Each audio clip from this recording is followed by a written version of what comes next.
Isang araw paggising mo, 30 ka na.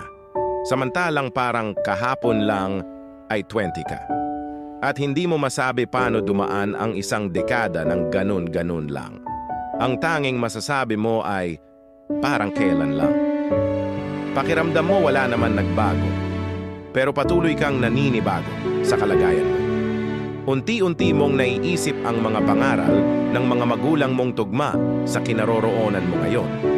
Lahat ng kahapon ay aral sa buhay mo. At ang bawat umaga ay panibagong pag-asa.